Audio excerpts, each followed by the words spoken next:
দীর্ঘদিন আন্দোলন এবং অনেক চিঠি চলাচলি ও ইমেলের পরে 16 সেপ্টেম্বর কালীঘাটের বাড়িতে মুখ্যমন্ত্রী মমতা বন্দ্যোপাধ্যায়ের সঙ্গে জুনিয়র ডাক্তারদের বৈঠক সম্পন্ন হওয়ার পর বৈঠক শেষে দুপক্ষের তরফ থেকে বলা হয় আলোচনা সদর্থক।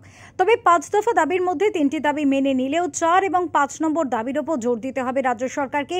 এই অভিযোগ নিয়ে পুনরায় 18 সেপ্টেম্বর নবান্নে মুখ্য সচিব মনোজ পন্থের সঙ্গে জুনিয়র ডাক্তারদের বৈঠক হয়। 26 সেপ্টেম্বর বৃহস্পতিবার মুখ্য সচিবকে 7 দফা দাবির কথা জানিয়ে ফের ইমেল করলেন জুনিয়র ডাক্তাররা। ডাক্তারদের অভিযোগ, আগের বৈঠকে দেওয়া কোনো প্রতিশ্রুতি পালন করছেন না প্রশাসন। কি সেই 7 দফা দাবি জেনে নিন। 1.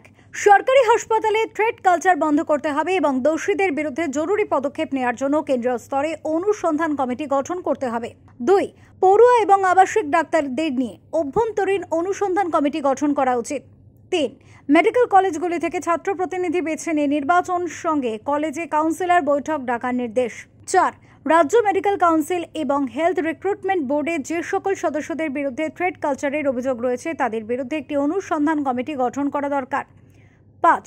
সুপ্রিম কোর্টের নির্দেশ অনুযায়ী প্রতিটি মেডিকেল কলেজে junior doctor, senior doctor, nursing স্বাস্থ্য কর্মীদের প্রতিনিধিদের নিয়ে টাস্ক ফোর্স গঠন করতে হবে। 6. মেডিকেল কলেজের কাউন্সিল, অভ্যন্তরীণ কমিটি, রোগী কল্যাণ সমিতি, র্যাগিং প্রতিরোধ কমিটিকে পরবর্তী 7টি কর্মদিবসের মধ্যে সক্রিয় করে তুলতে হবে। 7. ওয়েস্ট বেঙ্গল সার্ভিস রুল অনুযায়ী চিকিৎসক এবং স্বাস্থ্যকর্মীদের জন্য স্বচ্ছ এবং উপযুক্ত বদলে নীতি কার্যকর করা দরকার। এই 7টি দাবি কার্যকর করে তুলতে হবে রাজ্য সরকারকে, এমনটাই মেইল করে জুনিয়র ডাক্তাররা। কলকাতা থেকে সঞ্জয় রায়চৌধুরী রিপোর্ট, ওঙ্কার বাংলা।